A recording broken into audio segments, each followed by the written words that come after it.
দর্শক, আপনারা দেখছেন মুর্শিদাবাদ বার্তা নিউজ। আমি সঙ্গে আছি সানারুল শেখ।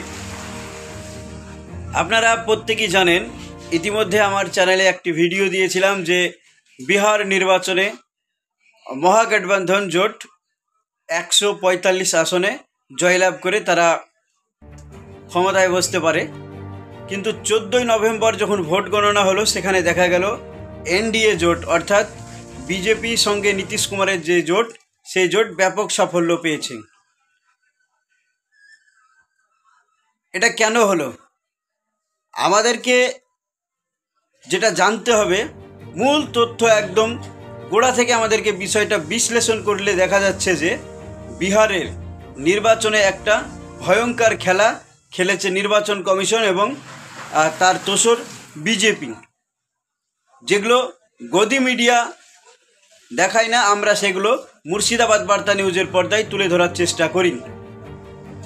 তো সেই সমস্ত বিষয়গুলো আজকে তুলে ধরব যে বিহারে এই সমীক্ষার উলটপালট কেন হলো এবং বিহারে মহাজোট কেন ক্ষমতায় আসলো না, তার কারণ আমরা তুলে ধরব। তার আগে দর্শক বলবো, যদি চ্যানেলে নতুন হয়ে থাকেন অবশ্যই চ্যানেলটা সাবস্ক্রাইব করবেন। ভিডিওটি ভালো লাগলে একটি লাইক করবেন, আপনার মূল্যবান মতামত কমেন্ট বক্সে জানিয়ে ভিডিওটি সকলের মাঝে ছড়িয়ে দেবেন যে ইলেকশন কমিশন কার দালালি করেছে এবং কত মার্জিন ভোট বিজেপির পক্ষে ইলেকশন কমিশন করেছে। এটা সকলের ভারতবাসীর জানা প্রয়োজন। তাই ভিডিওটা এই মুহূর্তে যেখান থেকেই দেখছেন ভিডিওটা দেখবেন এবং ভিডিওটা শেয়ার করে দেবেন। বিজেপি যে ভোট চুরি করেছে তার জলযন্ত্র প্রমাণ আমরা পেয়েছি, সেই পুরো তথ্য সহ আমরা বিশ্লেষণ এই মুর্শিদাবাদ বার্তায় আলোচনা করতে চলেছি। মূলত এসআইআর সম্পূর্ণ হওয়ার পর এই প্রথম বিহারে নির্বাচন হয় 6 নভেম্বর এবং 11 নভেম্বর। এসআইআর হওয়ার পর বিহার নির্বাচনের ভোটার সংখ্যা ছিল 7,42,26,072 ভোটার। ইলেকশন কমিশন 30 সেপ্টেম্বর হলফনামা দিয়ে বলেছিল যে বিহারে মোট ভোটার সংখ্যা 7,42,26,072 জন ভোটার। এই 7,42,26,072 জন ভোটার বিহারের ভাগ্য নির্ধারণ করবে। প্রথম দফা এবং দ্বিতীয় দফা 6 নভেম্বর এবং 11 নভেম্বর বিহার নির্বাচন ভোট গ্রহণ হওয়ার পর ইলেকশন কমিশনের তরফ থেকে হলফনামা দেওয়া হয়েছিল বিহারে 67% ভোট পড়েছে, অর্থাৎ বিহারের মানুষ 67% মানুষ বিহার নির্বাচনে ভোট গ্রহণে অংশগ্রহণ করেছে। 7,42,26,072 জন ভোটার যদি সম্পূর্ণ ভোট দিত তবে বিহারে 100% ভোট পড়ত। সেই ক্ষেত্রে বিহারে 67% ভোট পড়েছে। সেটা ক্যালকুলেশন করলে সর্বোচ্চ দেখা যায় বিহারে 4,15,00,000 মতো ভোট বিহারে নির্বাচনে পড়েছে। কিন্তু 14ই নভেম্বর যখন ভোট গণনা হয় এবং বিজেপির সঙ্গে যে নীতিশ কুমারের জোট, সেই জোট ব্যাপক সাফল্য পাওয়ার পর শেষ তথ্য অনুযায়ী নির্বাচন কমিশন হলফনামা দিয়ে জানিয়েছে বিহারে নির্বাচনে ভোট পড়েছে 7,45,26,000, অর্থাৎ এইখানে 3 লক্ষ ভোটার বেড়ে গেল নির্বাচন শেষ হওয়ার পরে। তাহলে এই যে 3 লক্ষ ভোটার বেড়ে গেল, এটা কিভাবে সম্ভব হলো সেই তথ্য ইলেকশন কমিশন এখনও জানায়নি।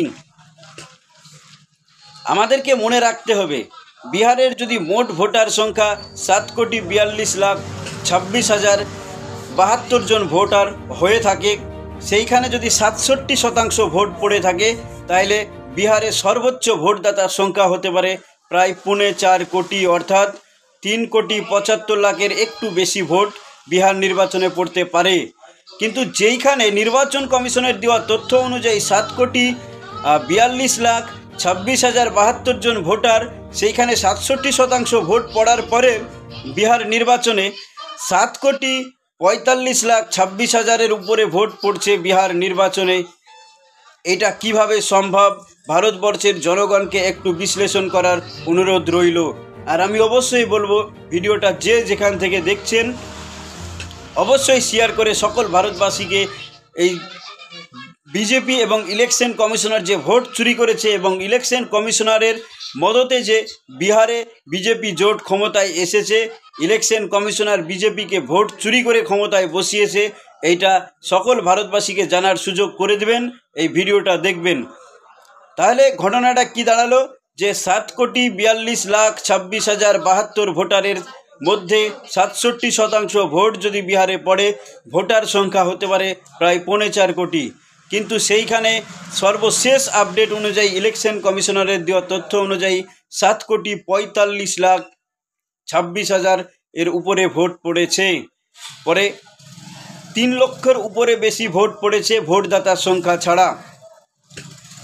সব কিছু কাটাকাটি করে ক্যালকুলেশন করে দেখা যাচ্ছে যে বিহারে প্রায় 3.5 কোটির উপরে ভোট চুরি করা হয়েছে। চুরিটা করেছে কে?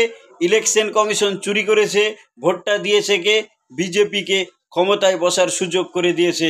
অতএব ইলেকশন কমিশনার, ভারতবর্ষের যে নির্বাচন কমিশনার, ইলেকশন কমিশনার সরাসরি বিজেপির হয়ে কাজ করছে। আগামীতে অন্যান্য রাজ্যেও এইভাবে ভোট চুরি হতে পারে।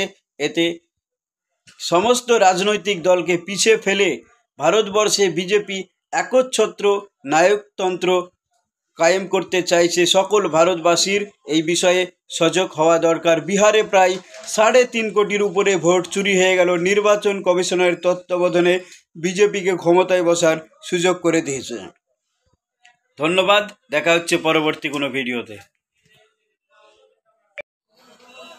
দর্শক, আপনারা ইতিমধ্যেই লক্ষ্য করেছেন যে দেশের বিরোধী দলনেতা সোনিয়া পুত্র রাহুল গান্ধী হরিয়ানা, কর্ণাটক সহ বিভিন্ন রাজ্যে বিজেপির ভোট চুরির অভিযোগ এনেছিলেন। সেই অভিযোগের সত্যতা যাচাই না করেই নির্বাচন কমিশন নির্লজ্জের মতো রাহুল গান্ধীর অভিযোগকে উড়িয়ে দিয়ে বলেছিলেন প্রমাণ দেখাক। কিন্তু দেশের বিরোধী দলনেতা রাহুল গান্ধী সেই প্রমাণ দেওয়ার পরেও নির্বাচন কমিশন বিজেপির বিরুদ্ধে কোনো ব্যবস্থা করেনি। অতএব বিহার নির্বাচনেও সেই একই খেলানো হয়েছে। নির্বাচন কমিশনারকে হাতিয়ার করে বিহার নির্বাচনে নরেন্দ্র মোদীর সঙ্গে নীতিশের জোট, তারা ক্ষমতায় এসেছে বিজেপি এবং জেডিইউ। অন্যান্য রাজনৈতিক দলগুলো ধরাশায়ী হয়ে গেছে। অতএব বিজেপির মুখোশ খুলে গেছে। এখন দেখার বিষয় অন্যান্য রাজনৈতিক দলগুলো এর বিরুদ্ধে কী পদক্ষেপ নিতে চলেছে। আমাদেরকে সেই বিষয়ে নজর রাখতে হবে। ততক্ষণ পর্যন্ত সাথেই থাকুন মুর্শিদাবাদ বার্তা নিউজ। দেখা হচ্ছে পরবর্তী কোনো ভিডিওতে।